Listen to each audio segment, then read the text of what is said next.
கர்த்தருடைய பரிசுத்த நாமம் மகிமைப்படுவதாக.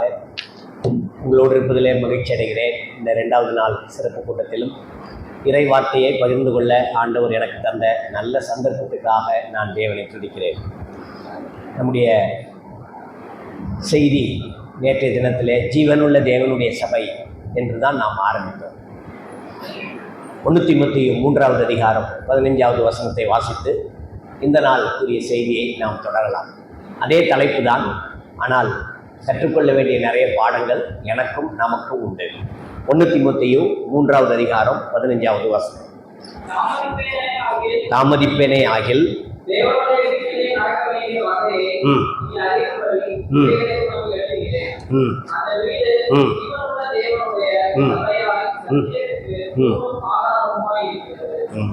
ஜீவனுள்ள தேவனுடைய சபை.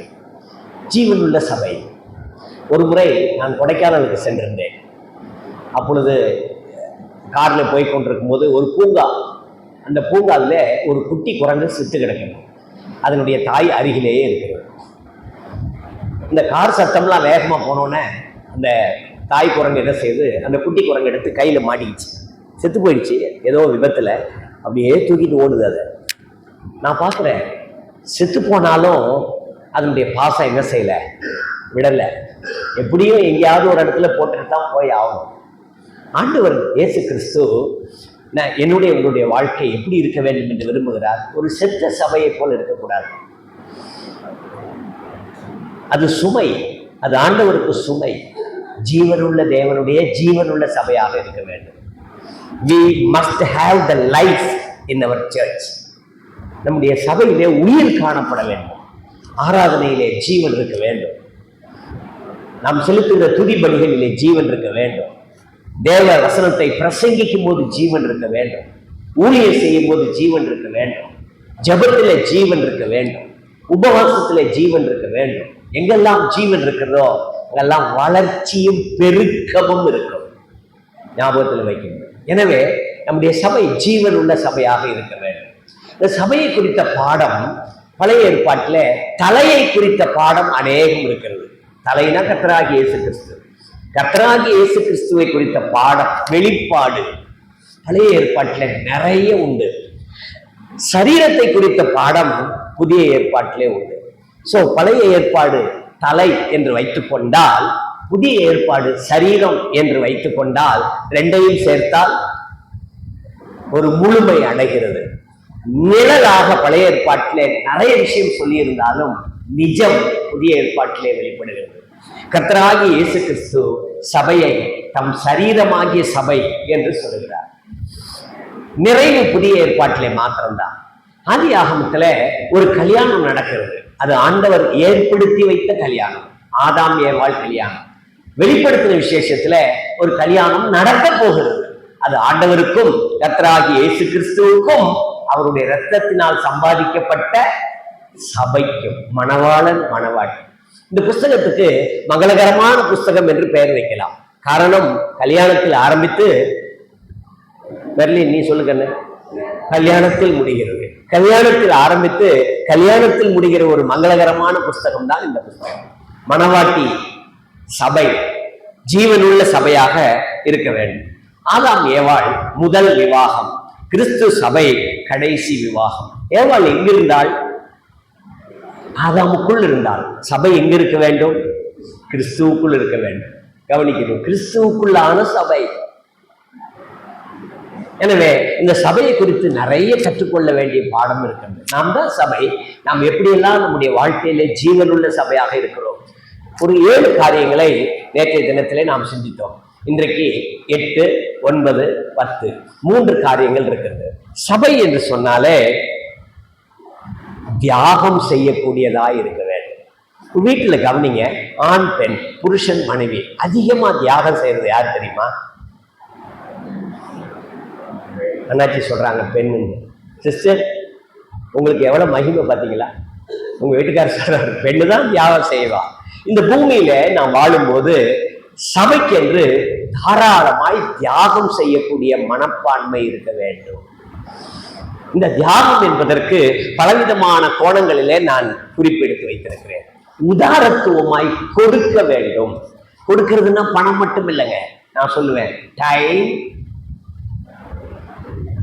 Talent, treasures. நேரம், நம்முடைய திறமை பிளஸ் நம்முடைய பொக்கிஷங்கள், நம்முடைய எனர்ஜி கூட கர்த்தருக்காக செலவழிக்கப்பட வேண்டும். திருச்சபை என்பது செலவழித்துக் கொண்டே இருக்க வேண்டும். தமிழ்ல ஒரு வார்த்தையை பவுல் பயன்படுத்துவார், உதாரத்துவம் என்று பயன்படுத்துவார். ஆங்கில வார்த்தை ஜெனராசிட்டி. ஜெனரஸ் என்றாலே உதாரத்துவம், தாராளமயம். சபைக்குள்ளே உதாரத்துவமாய் கொடுக்க பழக வேண்டும். ஒரு வசனத்தை வாசிக்கலாமா பிளீஸ்? 2 கொரிந்தியர் 8வது அதிகாரம் 2வது வசனம்.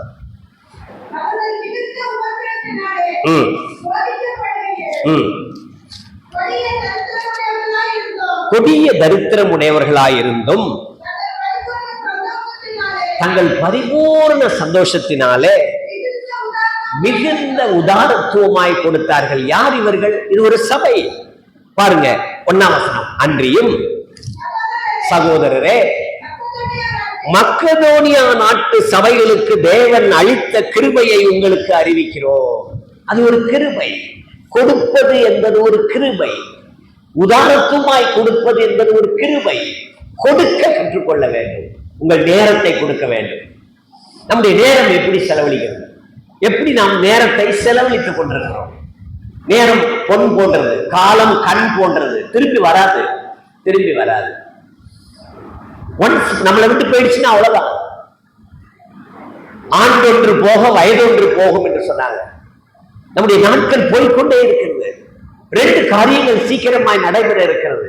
ஒன்று, எனக்கு மரணம் அல்லது கர்த்தராகிய இயேசு கிறிஸ்துவினுடைய வருகை. சீக்கிரம். ஆண்டவர் இயேசு கிறிஸ்து வெளிப்படுத்தின விசேஷத்துல மகிமையின் கிறிஸ்து சொன்ன, இதோ நான் சீக்கிரமாய் வருகிறேன் சொல்லிட்டு போய் 2000 வருஷம் கிட்டத்தட்ட. அவர் வருகை எவ்வளவு சமீபம்.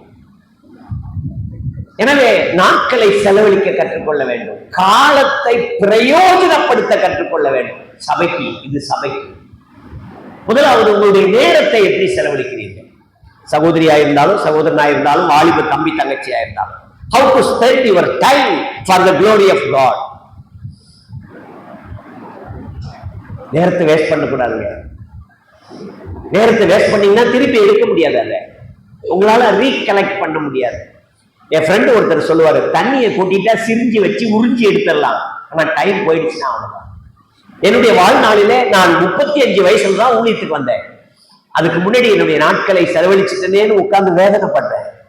இப்ப இரவும் பகலும் அவருடைய வேதத்தை தியானித்து எப்படி ஆகிலும் எங்கே ஆகிலும் அவரை பிரகடனப்படுத்த வேண்டும் என்ற ஆவலோடு வாழ்ந்து கொண்டிருக்கிறேன்.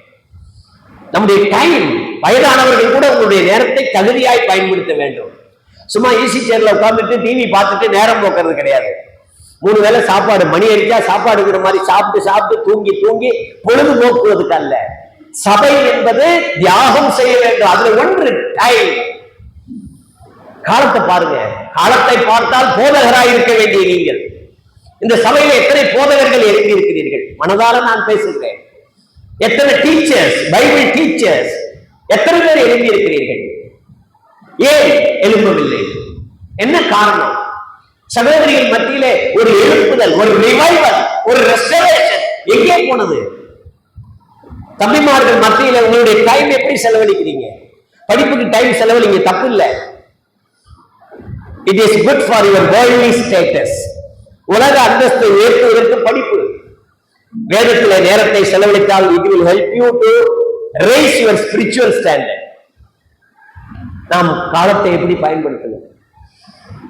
இன்னும் பாலுங்கிற குழந்தையை போல இருக்கிறோம். எப்படி ஜெபிக்க வேண்டும் என்றே சில பேருக்கு தெரியவில்லை. எப்படி ஆரம்பிக்க வேண்டும், எப்படி முடிக்க வேண்டும், ஏன் கற்றுக்கொள்ளவில்லை? எத்தனை வருஷம் ஆகுது சபைக்குள்ளே வந்து? கேட்டா எங்க பாஸ்டரை கேளுங்க, எங்க போதகரை கேளுங்க, எங்க மூப்பரை கேட்டு சொல்றேன். உங்களிடத்துல எங்கே ஆன்சர், எங்கே பதில்? காலத்தை ஏன் பயன்படுத்தவில்லை, ஏன் கற்றுக்கொள்ளவில்லை? நான் சொல்லுவேன், கற்றுக்கொள்வதும் கற்றுக் கொடுப்பதும் மரணம் வரைக்கும் இருக்க வேண்டும். கற்றுக்கொள்வதும் கற்றுக் கொடுப்பதும் மரணம் வரைக்கும் இருக்க வேண்டும். சில முதிர்ந்த பக்குவப்பட்ட தேவ மனிதர்கள் மரண சமயத்திலே தன்னுடைய குடும்பத்தாரை எல்லாம் கூப்பிட்டு கற்றுக் கொடுத்து விட்டு கண்ணை மூடுவார்கள். நான் எத்தனை இடங்களிலே பார்த்திருக்கிறேன், கேள்விப்பட்டிருக்கிறேன். கற்றுக்கொடு. கற்றுக்கொள்ளாவிட்டால் எப்படி கற்றுக் கொடுப்பாய்? எனவே காலத்தை பயன்படுத்திக் கொள்ள வேண்டும். நம்பர் 1 டைம், நீ கொடு, நேரத்தை கொடு கர்த்தருக்கு. Number 2 talent. தாளந்து இல்லாதவன் உலகத்தில் ஒருவனும் கிடையாது. நல்ல ஒரு உதாரணம் சொல்லுகிறேன். ஆண்டவர் ஒருவனுக்கு 5 தாளந்து கொடுத்தார், ஒருவனுக்கு 2 தாளந்து கொடுத்தார், ஒருவனுக்கு 1 தாளந்து கொடுத்தார் இல்லையா? தாளந்து அல்லது திறமை அல்லது செல்வாக்கு, இன்ஃபுளுயன்சஸ், எது வேணாலும் நீங்கள் எடுத்துக்கொள்ளுங்கள். அந்த 5ஐ பயன்படுத்தினால் 10 கொண்டு வந்து காண்பித்தார். 2ஐ பயன்படுத்தினால் இன்னும் 2 கொண்டு வந்து 4ஐ காண்பித்தான். 1 கொடுத்தவன் வாங்கினான். இதுல தாளந்து இல்லாதவன் எத்தனை பேர்? கொஞ்சம் பேசுங்க தம்பி. தாளந்து இல்லாதவர்கள் எத்தனை பேர்? ஒருத்தர் இல்ல, மினிமம் 1 தானப்பா. இந்த மினிமம் ஒருவனுக்கு கொடுக்கப்பட்டது, அவன் அதை பயன்படுத்தவில்லை. அவன் என்ன செய்தான்? தன்னுடைய தாளந்தை புதைத்து வைக்க தன்னுடைய நேரத்தை செலவழித்தான். அவன் போனான், மண்ணை தோண்டினான், அதை புதைத்தான்.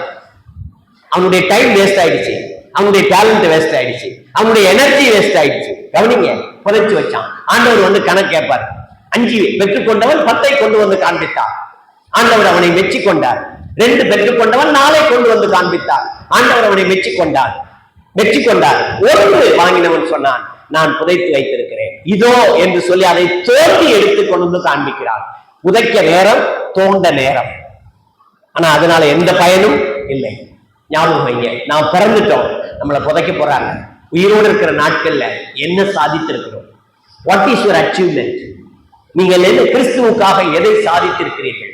நீங்கள் தியாகம் செய்யாமல் எதையும் சாதிக்கவே முடியாது. உங்களுக்கு கொடுக்கப்பட்ட திறமைகளை பயன்படுத்துங்க, சரீர பலத்தை பயன்படுத்துங்க. தமிழ்ல சொல்லுவாங்க, யாரும் கோச்சிக்க மாட்டீங்களே, தலையை கூட ஆட்டுங்களேன், கோச்சிக்க மாட்டோம். உதிய பெருத்தா உத்திரத்துக்கு ஆவாதுன்னு சொல்லுவாங்க. உதிய மரம் என்று சொல்லி ஒரு மரம் இருக்கிறது, அதை உத்திரம் போட முடியாது. மரம் பெருசா இருக்கும், உத்திரத்துக்கு போட முடியாது. தென்னை மரம் அல்லது பனைமரத்தை வாரையா அங்க போடுவாங்க பழைய நாட்களில். என்னுடைய வாழ்க்கையில நான் சரீரத்தை மிகைப்படுத்தி வாழ்வதனால எந்த நன்மையும் கிடையாது. சரீர வளர்ச்சிக்காக மாத்திரம் நாம் பாடுபட வேண்டிய அவசியம் இல்லை. நம்முடைய சரீர பலத்தை கர்த்தருக்காக செலவழிக்க வேண்டும். ஆண்டவர் பரலோகத்தின் தேவன் பூலோகத்துக்கு வந்தார். அவருடைய வாழ்நாளிலே தயவு செய்து மத்தேயு, மார்க்கு, லூக்கா, யோவான் சுவிசேஷத்தை படித்து பாருங்கள். இரவிலே பிதாவோடு தனித்திருப்பார், அது மலை மேலே. பகலிலே தரையிலே ஜனங்களோடு பேசிக்கொண்டு உபதேசம் பண்ணி கொண்டிருப்பார். எப்படி அவர் செலவழித்தார்? தன்னுடைய சரீர பலனை எப்படி செலவழித்தார்? அவரும் என்னை போல உங்களை போல மாம்சத்தையும் ரத்தத்தையும் உடையவராயிருந்தார். அவருக்கு மாம்சம் இருந்தது, அவருக்கு ரத்தம் இருந்தது. குத்தினான், ரத்தம் வந்தது. ரத்தமும் சதையும் உடைய அந்த தேவகுமாரன் இயேசு கிறிஸ்து தன்னுடைய வாழ்நாளை, தன்னுடைய சரீர பலத்தை எதற்காக செலவழித்தார்? நானும் நீங்களும் மீட்கப்படுவதற்காக. 3 வருஷம் ஊழியங்க, சாதாரண ஊழியங்க, எக்ஸ்ட்ராடினரி மினிஸ்ட்ரி, அசாதாரணமான ஊழியத்தை செய்தார். ஒரு திருச்சபை தன்னுடைய நேரத்தை சரியாய் செலவழிக்க வேண்டும், தங்களுக்குரிய பலத்தை சரியாய் செலவழிக்க வேண்டும், தங்களுக்குரிய பணத்தை சரியாய் செலவழிக்க வேண்டும். நம்முடைய பணம் எப்படி செலவழிக்கப்படுகிறது? 10 பரம்பரைக்கு சொத்து இருந்தாலும் பத்தாதுன்னு சொல்ற விசுவாசிய ஊழியக்காரனும் மூப்பரும் தான் இன்னமும் தமிழ்நாட்டில் இருக்கிறார். மற்ற பிரதேசங்களை பற்றி எனக்கு தெரியாது, எனக்கு கவலை இல்லை. நான் பிறந்து வாழ்கிற இந்த தமிழகத்தினுடைய நிலை என்ன? இன்னும் எத்தனை ஊர்களிலே சபைகள் ஸ்தாபிக்கப்படாமல் இருக்கிறது? நாம் சொல்லுகிறோம் சகோதர சபை, பிரதரன் சர்ச், சத்தியத்தை சத்தியமாய் சொல்லிக் கொடுக்கிற சபை. இன்னும் எத்தனை இடங்களிலே இன்னும் ஸ்தாபிக்கப்படவில்லை? உங்களுடைய கன்சர்ன், உங்களுடைய பரிவு எங்கே? இந்த சபை திருச்சபை ஸ்தாபிக்கப்படுவதற்காக, தேவன் அதை ஸ்தாபிக்கப்படுவதற்காக உங்களுடைய பங்கு என்ன? உங்கள் நேரம் செலவழிக்கப்படுகிறதா? நம்பர் 1. உங்க டேலண்ட் செலவழிக்கப்படுகிறதா? நம்பர் 2. உங்களுடைய பொக்கிஷன் செலவழிக்கப்படுகிறதா? சபையிலே பணம் சேர்க்க வேண்டாம். பணம் சேர்த்தால் அதை கையாளுவது யார் என்று ஒரு கேள்விக்குறி வரும். அதை கையாளுவது யார்? பணம் சேர்க்க வேண்டாம், ஜனம் சேர்க்க வேண்டும். அப்படியானால் என்ன செய்ய வேண்டும்? நம்முடைய பணத்தை செலவழித்துக் கொண்டே இருக்க வேண்டும். We have to spend our money for the gospel, for the extension of His kingdom and for His glory. தாராளமாய் கொடுக்க கற்றுக்கொள்ள வேண்டும். ஒரு சபையினுடைய நிலைமை கொடு கொடு. ஆண்டவர் பழைய ஏற்பாட்டிலே முதல் வார்த்தை காணிக்கை என்ற வார்த்தை வேதாகமத்திலே எங்கே இருக்கிறது? தம்பிமார்கள் 4 பேர் சொல்லலாம், கீழே உட்கார்ந்து இருக்கிற சகோதரிகள் 3 பேர் சொல்லலாம். பைபிளில் முதல் காணிக்கை என்கிற வார்த்தை எங்கே வருகிறது? காயின் ஆபேல். தம்பி ஏன் ஒருத்தர் சொல்ல மாட்டேங்கிறீங்க? ரொம்ப ஈஸி தம்பி. ஆதியாகமம் வெறும் 50 அதிகாரம் தான், அழகா போயிடும். என்ன விட்டீங்கன்னா ஒரு அரை நாள்ல படிச்சு முடிச்சு தியானம் பண்ணி நோட்ஸ் எடுத்துருவேன். படிங்க பிளீஸ். முதல் காயின் ஆபேல் என்ற அந்த ஒரு தாய் பிள்ளையருடைய குடும்பத்தினுடைய முதல் பங்களிப்பை சொல்லுகிறது. அதிலும் 2 விதம் இருக்கிறது. அது பலியா காணிக்கையா? அது பலியா காணிக்கையா? Is it offering or sacrifice? அதை நீங்க படிச்சீங்கன்னா ஒரு திருச்சபை நான் காணிக்கை செலுத்தும் போது அது பலியாக தேவனுடைய சமூகத்திலே பார்க்கப்படுகிறது. படிக்கலாமா? ஆதியாகமம் 4வது அதிகாரம் 4வது வசனம். ஆதியாகமம் 4வது அதிகாரம் 4வது வசனம்.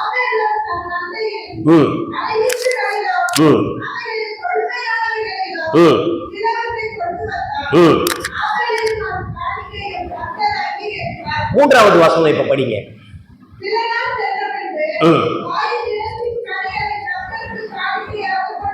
அவ்வளவுதான். அவனும் காணிக்க கொண்டு வர்றான். ஆனா அதுல ஜீவன் இல்லை, வெறும் நிலத்தின் பயிர்கள், just the graphs from the plant. அங்கிருந்து பறிக்கிறான், கொண்டு வந்து வைக்கிறான். அவனுக்கு ஆசை இருந்துச்சா கொடுக்கறதுக்கு? கவனிச்சுட்டே வாங்க. நான் ஆபேலுடைய காணிக்கையை எப்படி அவன் பார்க்கறான், எப்படி செலக்ட் பண்றான், எப்படி கொண்டு வர்றாங்கிறதெல்லாம் தியானிச்சு நான் எழுதி வச்சிருக்கேன். காயின் போறான். என்ன படிக்கிறோம்? காயின் நிலத்தின் கனிகளை கர்த்தருக்கு காணிக்கையாக கொண்டு வந்தான். அது பிஞ்சா, அது காயா, அது கனியா, அதுக்குள்ள விதை இருக்கா, அதெல்லாம் அவனுக்கு தெரியாது. ஆவியானவர் எழுதி வச்சிருக்கிறாருங்க. போனா நிலத்தின் கனிகளை பறிச்சா, இந்த கொண்டு வந்து வச்சான், கர்த்தருக்கு காணிக்கையாக கொண்டு வந்தான். இந்த காணிக்கையை குறித்து புதிய ஏற்பாட்டில் எந்த இடத்துலயுமே இல்லை. மாறாக ஆபேலுடைய காணிக்கையை புதிய ஏற்பாட்டில் மென்ஷன் பண்ணியிருக்கிறார். படிக்கலாமா? எபிரேயர்கள் நிருபம் 11வது அதிகாரம் 4வது வசனம். ஹீப்ரூஸ் 11:4. முதல்ல படிச்சது ஜெனிசிஸ் 4:4.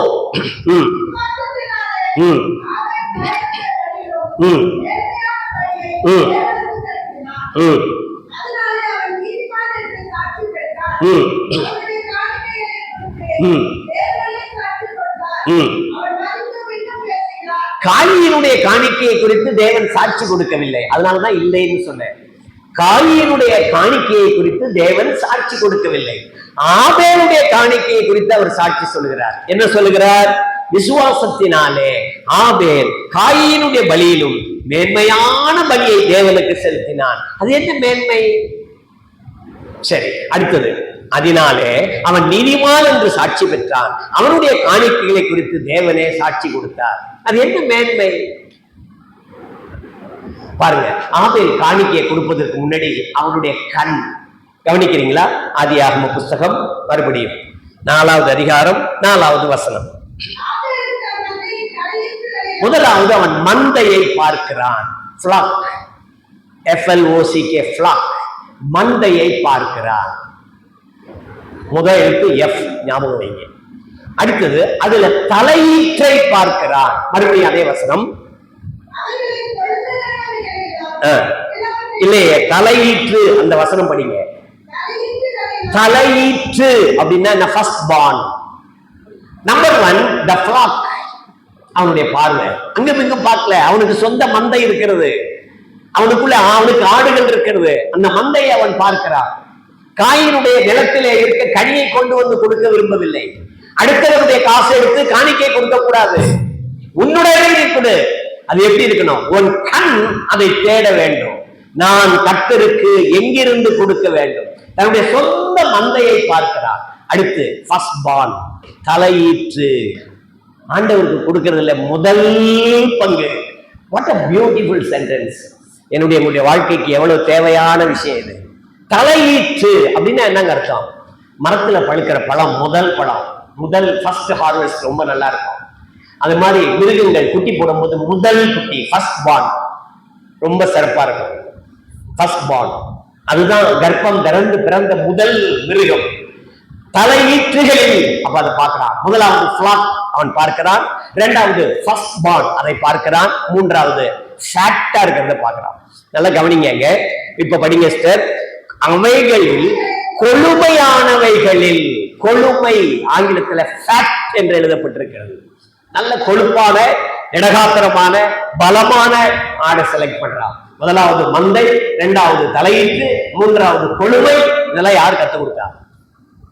நல்ல கவனிங்க. இந்த காயின் கிட்ட ஆண்டவர் காணிக்க கேட்டாரா? தம்பி கவனிக்கிறீங்களா? காயின்கிட்ட கேட்டாரா, அவனே நான் உனக்கு எவ்வளவு விளைஞ்சிருக்கு, என்ன விளைச்சல், கம்பு விளைஞ்சிருக்கு, கோதுமை விளைஞ்சிருக்கு, கேழ்வரகு விளைஞ்சிருக்கு, பூசணிக்காய் விளைஞ்சிருக்கு, சொரக்காய் விளைஞ்சிருக்கு, எல்லாம் விளைஞ்சிருக்குன்னு எனக்கு கொடுன்னு கேட்டாரா? இல்ல. அதே மாதிரி ஆபேல்கிட்ட பாரு, மந்தையை பெருக வச்சிருக்கேன்ல, அவ்வப்பொழுது குட்டி போடுது, நல்லா வளர்ந்து பெருகி இருக்கு, நீ எனக்கு நல்ல கொழுத்து ஆடு கொண்டு வந்து பலி கொடுன்னு கேட்டாரா? இல்ல. எப்படி வந்தது? உள்ளம். அதுதாங்க டிசையர் டு கிவ், கொடுப்பதற்கான வாஞ்சை. சபைக்கு அந்த இருக்கணும். சபை கர்த்தருக்கு கொடுக்கணும். ஆண்டவர் இயேசு கிறிஸ்து தன்னை கொடுத்தாரு தெரியுமா? தன்னையே கொடுத்தாருங்க. அந்த கொடுத்ததுக்கு காணிக்கைன்னே ஒரு பேர் இருக்கு. அவர் தன்னை கொடுத்தாருல்ல, பிதாவுக்கு மகிமையாக நமக்காக தன்னை காணிக்கையா கொடுத்தார். எபேசியருக்கு இருக்கும் 5வது அதிகாரம் 2வது வசனம். சத்தமா வாசிக்கலாம்.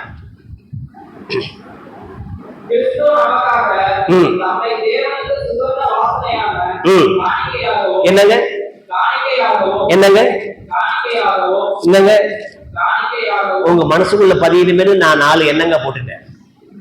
காணிக்கையாக கொடுத்தாரு. மறுபடியும் அதே வசனம்.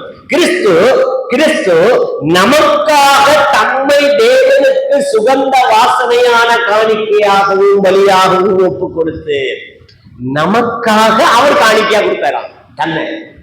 ஆச்சரியமா இருக்குங்க. அவர் காணிக்கையாய் கொடுத்தாருன்னு எழுதலாம், அவர் தன்னை காணிக்கையாய் கொடுத்தாருன்னு எழுதலாம். நமக்காக தன்னை காணிக்கையாக கொடுத்தார். கர்த்தர் இயேசு கிறிஸ்து காணிக்கை செலுத்தினாரா? பேசுங்க தம்பி, தங்கச்சி பேசுங்க. செலுத்தினாரா? செலுத்தினார். என்ன செலுத்தினார்? தன்னையே கொடுத்தார். யாருக்காக கொடுத்தார்? யாரிடத்திலே கொடுத்தார்? பிதாவினிடத்திலே, தேவனிடத்திலே. யாருக்காக கொடுத்தார்?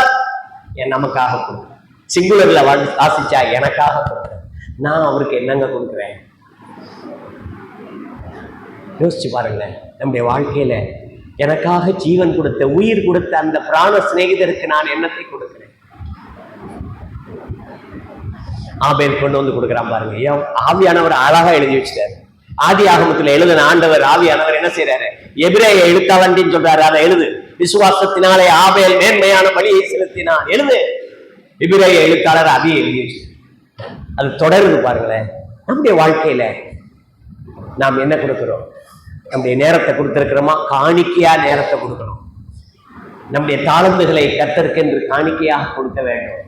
நம்முடைய சரீர பலத்தை காணிக்கையாக கர்த்தருக்கு கொடுக்க வேண்டும். நமக்கு இருக்கிற பொருளாதாரத்தை கர்த்தருக்கு என்று காணிக்கையாக கொடுக்க வேண்டும். கொடுக்கிற பழக்கம் இருக்காங்க. கொடுக்கிறது பாக்கியம். கொடுக்கிறது பாக்கியம். வாங்குகிறதை பார்க்கிலும் கொடுப்பது பாக்கியம். அன்றாடம் நீங்க பிராக்டிஸ் பண்ணணும் பிளீஸ். எப்படி எல்லாம் கொடுக்கலாம், எங்கெல்லாம் கொடுக்கலாம், அதெல்லாம் வகைப்படுத்தலாங்க. கர்த்தருக்கு என்று கொடு, சபையுடைய வளர்ச்சிக்கு என்று கொடு, சுவிசேஷ ஊழியத்துக்கு என்று கொடு, உண்மையாய் உழைக்கிற ஊழியக்காரனுக்கு கொடு. நான் இப்படிதான் அதை வகைப்படுத்தி வச்சிருக்கேன். அதை 4ஆக பிரிக்கலாம். 1 தசமபாகம். என்ன பிரதர், அது பழைய ஏற்பாட்டுல தானே இருக்கு, இப்ப ஏன் கொடுக்கணும்? அதை விட அதிகமா கொடுக்கணும். ஒரு உண்மையான யூதன், ஜூ ஃப்ரம் இஸ்ரேல், ஒரு உண்மையான யூதன் தன்னுடைய வருமானத்திலே 33% கர்த்தருக்கு என்று கொடுத்து கொண்டே இருக்கிறான். நியாயப்பிரமாணத்தின்படி வாழுகிறவன், நானோ கிருபையின்படி வாழ்கிறவன். சத்தியத்தினாலும் கிருபையினாலும் நிறைந்தவராய் நமக்குள்ளே வாசம் பண்ணின கர்த்தருடைய ரத்தத்தினால் சம்பாதிக்கப்பட்ட சபை எவ்வளவு கொடுக்க வேண்டும்? பழைய ஏற்பாட்டையே அப்படி கொண்டு வந்தா கூட நான் கட்டாயப்படுத்தல, அதை விட அதிகமாய் கொடுக்கணும். சோ வேதத்தில் காணப்பட்டபடி நம்பர் 1 தசமபாகம், நம்பர் 2 காணிக்கை. அது திருச்சபையினுடைய வளர்ச்சிக்கு. மல்கியா தீர்க்க தரிசன புஸ்தகத்திலே நீங்கள் படித்துக் கொள்ளுங்கள். நீங்கள் எதனால என்னை வஞ்சித்தீர்கள்? தசம பாகத்திலும் காணிக்கையிலும் தானே என்று சொல்லியிருக்கிறேன். என்னுடைய வாழ்க்கையில நான் இதை செய்கிறேன், எனவே தைரியமாய் எங்கும் பேசுவேன். தைரியமா நான் பிராக்டிஸ் பண்றேன். இதை பணம் சேர்க்கணுங்கிற ஆசை எனக்கு கிடையாது. பணம் சேர்க்க வேண்டும் என்று விரும்பினால் எக்கச்சக்கமா சேர்க்கலாம். நம்முடைய திரவியங்கள், our treasures should be spent for his glory. So முதலாவது தசம பாகம், இரண்டாவது காணிக்கை, மூன்றாவது விசுவாச வீட்டாருக்கு உதவி. கஷ்டப்படுற விசுவாச வீட்டாருக்கு உதவி. ஏன் தெரியுமா? அவங்க விசுவாசத்தை இது என்ன செய்யும்? தூண்டிவிடும். மங்கி எரிகிற விளக்கை தூண்டி விடுவது போல நாம் நம்முடைய திரவியங்களை விசுவாச வீட்டாருக்கு உதவி செய்வது அவர்களை விசுவாசத்தில் வளரச் செய்யும். நாலாவது தான தர்மம். தான தர்மம் படிங்க பார்ப்போம். எபிரேயர்கள் நிருபம் பிளீஸ், 13வது அதிகாரம் 16வது வசனம். நன்மை செய்யவும் தான தர்மம் பண்ணவும் மறக்காத. மகளே மகளே மறக்காத, மகனே மறக்காத, மறவாதிரு. நீ மறக்க கூடாது. நன்மை செய், தான தர்மம் பண்ணு. இப்படிப்பட்ட பலிகளின் மேல் தேவன் பிரியமாயிருக்கிறார்.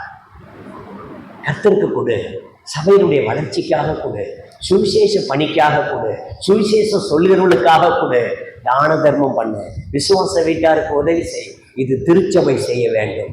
ஒரு சுவிசேஷகனுக்கு பிழைப்பு சுவிசேஷத்தினாலே தான் உண்டாயிருக்க வேண்டும்.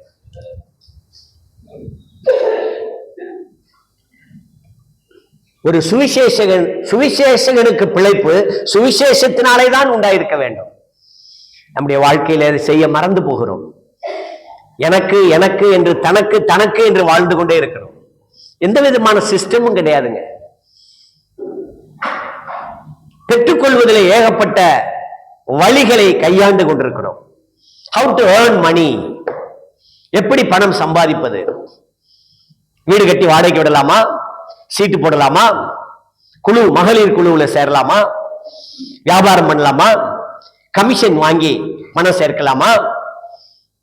நாம் எப்படி எல்லாம் சம்பாதிக்க வேண்டும்? எக்கச்சக்கமான வழிகளை கையாளுகிறோம். ஆனால் பணத்தை எப்படி செலவழிப்பது என்று இன்னும் தெரியவில்லை. நான் சொல்லுவேன், பணத்தை எப்படி செலவழிப்பது என்பதை கற்றுக்கொள். பணத்தை எங்கே சேமிக்க வேண்டும் என்று கற்றுக்கொள். பரலோகத்தில் உங்கள் பொக்கிஷங்களை சேர்த்து வையுங்கள். அங்கே திருடர்கள் கண்ணமிட்டு திருடுவதில்லை, பூச்சியும் புழுவும் அதை அரித்து போடுவதில்லை. நம்முடைய வாழ்க்கையில எப்படி பணத்தை செலவழிக்க வேண்டும் என்று கற்றுக்கொள்ள வேண்டும். நான் சொல்லுவேன், இந்த விஷயத்துல முன்மாதிரி உள்ள ஊழியர்கள் தேவை. இந்த விஷயத்துல முன்மாதிரி உள்ள மூப்பர்கள் தேவை. சபையில இன்றைக்கு சகோதர சபையில எக்கச்சக்கமா பணம் இருக்குங்க. எல்லாம் டெபாசிட் பண்ணிருக்கிறாங்க. பணம் கர்த்தர் ராத்திரிக்கு வந்துட்டாருன்னு வைங்க, இவன் போய் கையெழுத்து போட்டு வாங்க முடியாது. ஏன் ஏன் போயிட்டே இருக்க வேண்டியதுதான். பாட்டு புத்தகத்துல பாட்டு இருக்கு, கட்டின வீடும் நிலம்பொருளும் கண்ணீரும் உற்றார் உறவினரும் கூடு விட்டு நாவி போனால் கூட உன்னோடு வருவதில்லை. நாம் மரணம் அடைந்தாலும் பெற்றுக்கொள்ள முடியாது. ஆண்டவர் சமூகத்திலே மறுபட்டாலும் பெற்றுக்கொள்ள முடியாது. கர்த்தருக்கு கொடுக்கிற சபை தேவை. கர்த்தருடைய ஊழியத்தை இன்னும் எவ்வளவு விஸ்தாரமாய் செய்ய வேண்டி இருக்கிறது. பறந்து விரிந்த இந்த இந்திய தேசம் உலக மக்கள் தொகையில முதலாவது இடத்துக்கு வந்து கொண்டிருக்கிறது. சீனாவை எல்லாம் மிஞ்சி விட்டது. எத்தனை மாநிலங்கள், எத்தனை திருச்சபைகள் ஸ்தாபிக்கப்பட்டிருக்கிறது. நம்முடைய சபையை எடுத்துக் கொள்வோம். நாம் கூடி வந்து அப்பப்பட்டு ஆராதிக்கிற இந்த சகோதர சபையின் ஐக்கியம் எத்தனை முக்கியமான ஊர்களில் இல்லை. யோசித்து பாருங்கள். நமக்கு அதை பத்தி கவலையே கிடையாது. நமக்கு ஒரு பேர் இருக்கு, சொல்லட்டுமா? கிணத்து தவக்கலை. அந்த தவக்கலைக்கு உலகம் எது? கிணறு தான் உலகம், வெளி உலகமே தெரியாது. உங்களுக்கு கிணறு எது? ஒரு தடவை கூப்பிட்டு தப்பா போச்சுன்னு நினைக்கிறீங்களா? உங்களுக்கு கிணறு எது தெரியுமா? பேசவே மாட்டீங்க, சைலண்ட் ஆயிட்டீங்க. என்னடா பிரதர் நம்மளை திட்டுறாரா, மறைமுகமா திட்டுறாரா? ராஜபாளைய சபைதான் கிணறா? அதை விட்டு வெளியே வரமாட்டீங்களா? அக்கம் பக்கத்து ஊர்களில் திருச்சபை ஸ்தாபிக்கப்படுவதற்கு என்னுடைய ரோல் என்ன? என்னுடைய பங்கு என்ன? What is my part to do the gospel work in and around Perambalur? உங்களுடைய வேலை என்ன? 1993 நாங்கள் பெரம்பலூருக்கு சென்றோம். நம்ம ஜெயராஜ் அண்ணாச்சிக்கு தெரியும். அவங்களோட நான் திருச்சியில கர்த்தரை ஆராய்ச்சி கௌரவப்படுத்தி இருக்கிறேன். பெரிய பிசினஸ் மேன் நான். எல்லாத்தையும் விட்டேன். 1993 அங்க போனேன். 4 டைரக்ஷன்லயும் சபை வரணும், அழுது ஜெபிச்சு ஊழிய செய்தோம். கலைஞர் கருணாநிதியும் எம்ஜிஆரும் பிரசங்கம் பண்ண ஒரு மேடையில கள்ளக்குறிச்சியில போய் நான் பேசினேன். இன்னைக்கு அங்க ஒரு சபை இருக்கு. ஆத்தூர்ல போய் பிரசங்கம் பண்ணோம், அங்க ஒரு சபை இருக்கு. ஜெயங்கொண்டத்துல 3 வருஷம் உழைச்சோம், அங்க ஒரு சபை இருக்கு. அரியலூர்ல போய் முட்டி போட்டு 2 முறை மண்டபத்தை வாடகைக்கு எடுத்து அங்கே ஜெபம் பண்ணோம், இப்போ ஒரு சபை இருக்கு. உளுந்தூர்பேட்டை வரும் திருச்சிக்கும் விழுப்புரத்துக்கு நடுவில் உளுந்தூர்பேட்டை சபையே கிடையாது, இப்ப அங்க ஒரு சபை இருக்கிறது. அதற்கு அடுத்து பண்ருட்டியில ஒரு சபை இருக்கிறது. கள்ளக்குறிச்சிக்கு அடுத்து சங்கராபுரத்தில் ஒரு சபை இருக்கிறது. கள்ளக்குறிச்சி மாவட்டம் திருக்கோவிலூர்ல ஒரு சபை இருக்கிறது. உங்களுடைய வேலை என்ன? எங்கே பணம் செலவழிக்கப்படுகிறது? இன்னும் லாக்கர்ல வைக்கப்பட்டிருக்கிறதா? பணம் எப்படி செலவழிக்கப்பட வேண்டும்?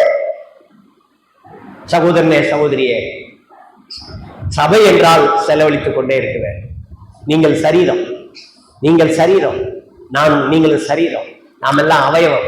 எந்த உறுப்பு வேலை செய்யாம இருக்கு பாருங்க? நம்முடைய சரீரத்துல எல்லா உறுப்பும் வேலை செய்யுது. எல்லா உறுப்பும் தங்கள் எனர்ஜியை செலவழிக்குது. பாருங்க, என்னுடைய பாடி லாங்குவேஜ் பாருங்க. அப்படி செய்யறேன், வாங்கன்னு கூப்பிடுறேன், எல்லாம் செயல்படுது. எனர்ஜி செலவழிக்கப்படுகிறது, கன்சியூம் ஆகுது. நம்முடைய எனர்ஜி செலவழிக்கப்பட வேண்டும். சாப்பிட்டு தூங்குறது மட்டும்தான் சுகம் நினைக்காதீங்க. ஊழியம் செய்யறதுதான் சுகம். ஊழியம் செய்யறதா சுகம்.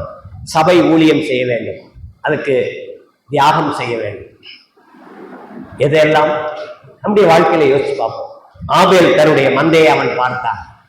ஆபேல் தலையீற்றை பார்த்தான். அதை ஆண்டவர் அங்கீகரித்தார். 2 காரியங்களை அதில் கற்றுக்கொள்ளலாம். 1, ஆபேல் ஏற்றுக்கொள்ளப்பட்டான். 2, ஆபேலுடைய காணிக்கையும் ஏற்றுக்கொள்ளப்பட்டது. வஞ்சகமாய் அவன் காணிக்கை கொண்டு வரவில்லை. கர்த்தருக்கு கொடுக்கறதுல பொய், ஃப்ராடு, ஏமாற்று, வஞ்சகமான பணம் ஒரு நாள் திருச்சபைக்குள்ள ஒரு பைசா வந்து விழக்கூடாது. Genuine revenue, it gives the real peace. உங்கள் வாழ்க்கையில நேர்மறையாக சம்பாதித்திருக்க வேண்டும். அதை கர்த்தருக்கு தாராளமாக கொடுக்க வேண்டும். கர்த்தர் தன்னையே கொடுத்தார். தமிழ்ல ஒரு பாட்டு பாடுவார்கள் புலவர்கள், தன்னை தந்து என்னை தடுத்து ஆட்கொண்ட என் நாதனுக்கு என்னை தந்து என்ன பயன்?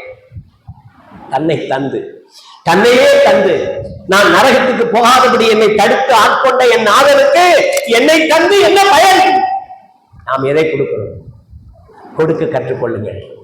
உங்கள் நேரத்தை கொடுக்க கற்றுக்கொள்ளுங்கள். உங்களுடைய திறமைகளை பயன்படுத்த கற்றுக்கொள்ளுங்கள்.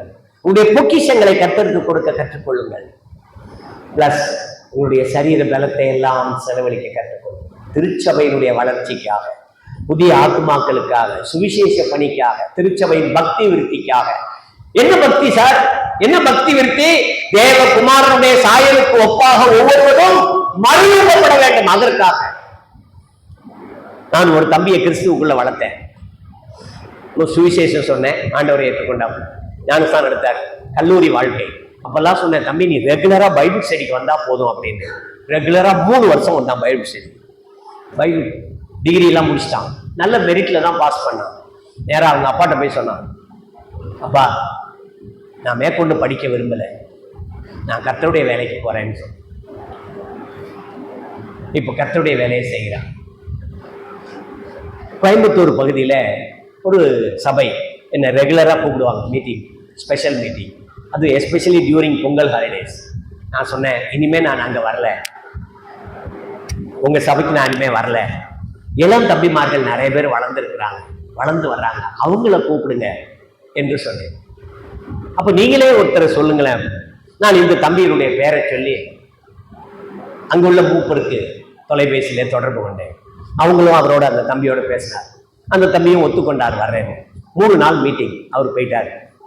போயிட்டு திரும்பி அவர் ஊருக்கு போயிட்டார்.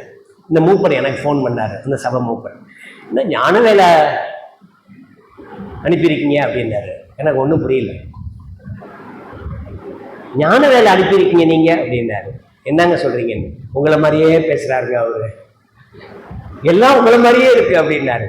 என் மனசுல இருக்கு இந்த சந்தோஷம் கொஞ்சம் நஞ்சம் கிடையாது. நீங்கள் கற்றுக் கொடுங்கள், நீங்கள் முன்மாதிரி ஆயிருங்க. You should be the role model to the next generation, to the younger generation. கற்றுக் கொடுங்கள், கற்றுக் கொடுங்கள். நான் போகாத இடங்களுக்கெல்லாம் இன்றைக்கு அந்த தம்பி போய் ஊழியர் செய்து கர்த்தரை கனம் பண்ணி வருகிறார். சமீபத்தில் கல்ஃப் கண்ட்ரியில, அரபு நாட்டுல ஒரு தமிழ் சபையில அவரை கூப்பிட்டு பயன்படுத்தி இருக்கிறார். எனக்கு எவ்வளவு சந்தோஷம் தெரியுமா? தலைமுறைகளை வாழ விடுங்கள், தலைமுறைகளுக்கு கற்றுக் கொடுங்கள், தலைமுறைகளை உற்சாகப்படுத்துங்கள், தலைமுறைகள் நம்முடைய தேவனுடைய வேலையை செய்ய முடிய அவர்களை ஊக்கப்படுத்துங்கள். அதற்காக பயிற்சி எடுத்துக் கொள்ளுங்கள். எல்லாம் வேத வசனம் தான், வேற ஒண்ணும் கிடையாதுங்க. நான்லாம் எந்த பைபிள் காலேஜ்லயும் படிக்கலைங்க, மனசார சொல்றேன். பைபிள் காலேஜ் தப்புன்னு நான் சொல்லல, பைபிள் காலேஜ்ல படிக்கிறதும் தப்புன்னு சொல்லல. ஆண்டவர் காலேஜ்ல உட்காந்து டெய்லி படிக்கிறேங்க, அவ்வளவுதாங்க. சொல்லிக் கொடுக்கிறாரு. காலத்தை நான் சரியாய் பயன்படுத்திக் கொள்கிறேன். சில சமயம் அழுகிறேன். ஏன் தெரியுமா? கடந்த காலத்தை நிறைய விட்டுட்டனேன்னு அழுகிறேன். எனவே சபை தியாகம் செய்ய கற்றுக்கொள்ள வேண்டும், கொடுக்க கற்றுக்கொள்ள வேண்டும். உதாரத்துவமாய் கொடுங்கள். காணிக்கையை பற்றி ஆண்டவர் சொன்னார். மத்தேயு சுவிசேஷம் 5ஆம் அதிகாரத்துல காணிக்கை போடுறதை பற்றி, உன் சகோதரனுக்கு விரோதமாய் உன்னுடைய மனசாட்சி இருக்குமானால் காணிக்கை அங்க வை. முதல்ல சகோதரனோட ஒப்புரவாகு, பிற்பாடு வந்து உன் காணிக்கையை செலுத்து. எனவே காணிக்கை செலுத்தும் போது ஞாபகம் வைங்க, அது ஒரு பலி. பிலிப்பியருக்கு 4ஆம் அதிகாரத்துல படிக்கிறோம். உங்களால் அனுப்பப்பட்டவைகளை சுகந்த வாசனையான பலியாக நான் ஏற்றுக்கொண்டேன் என்று பவுல் பிலிப்பி சபைக்கு கடிதம் எழுதுவார். அது ஒரு பலி. எனவே சந்தோஷத்தோடு கொடுங்கள், உங்கள் நேரத்தை சந்தோஷத்தோடு கொடுங்கள், உங்கள் சரீர பலத்தை சந்தோஷத்தோடு கொடுங்கள், உங்களுடைய பணத்தை சந்தோஷத்தோடு கொடுங்கள். கொடுக்க கற்றுக்கொள்ளுங்கள். அள்ளி கொடுப்பது வேற, கிள்ளி கொடுப்பது வேற. அள்ளி கொடுப்பது வேற, கிள்ளி கொடுப்பது வேற. கவனிங்கள். ஒரு 2 பைசா ஒரு ஏழை விதவை கொண்டு வந்து போட்டார். நம்ம எல்லாருக்கும் தெரியும், நிறைய படிச்சிருக்கோம். அநேகர் தங்கள் பொக்கிஷங்களில் இருந்து போட்டால், அவளோ தனக்கு உள்ளதெல்லாம் போட்டால். வித்தியாசம் இருக்கிறது. எவ்வளவு கொடுக்கிறீர்கள் என்பது அல்ல, எந்த உள்ளத்தோடு கொடுக்கிறீர்கள் என்பதை தேவன் பார்க்கிறார். எனவே the church, சபை தியாகம் செய்ய, கொடுக்க கற்றுக்கொள்ள வேண்டும். தொடர்ந்து இதை படிங்க. நிறைய வசன ஆதாரங்கள் இருக்கிறது. கொடுக்கிறவங்களை ஆண்டவர் எப்படி பார்க்கிறார்? ஒரு வசனம் படிச்சுட்டு இந்த சப்ஜெக்டை விட்டுட்டு அடுத்த சப்ஜெக்டுக்கு போகும்.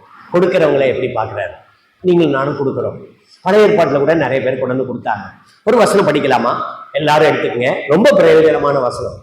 நான் இதை ஒரு இடத்துல பிரசங்கம் பண்ணும்போது அதை கேட்ட ஒரு சகோதரன் வந்தாரு. அவர் கர்த்தருக்கென்று தாராளமாய் கொடுக்கிறவர். மனம் மகிழ்ந்துட்டாரு. என்கிட்ட வந்து கை கொடுத்துட்டு கட்டி பிடிச்சிட்டாரு. அங்கிள், இந்த மாதிரி நான் கேள்விப்பட்டதே இல்லை அங்கிள், பைபிள்ல தான் இருக்கு. ஏசாயா தீர்க்க தரிசன புஸ்தகம் 66ஆவது அதிகாரம். நான் சொல்லுகிற வசனத்தை சத்தமாய் படிக்க வேண்டும் என்று விரும்புகிறேன். 20ஆவது வசனத்திலிருந்து 22 வரைக்கும்.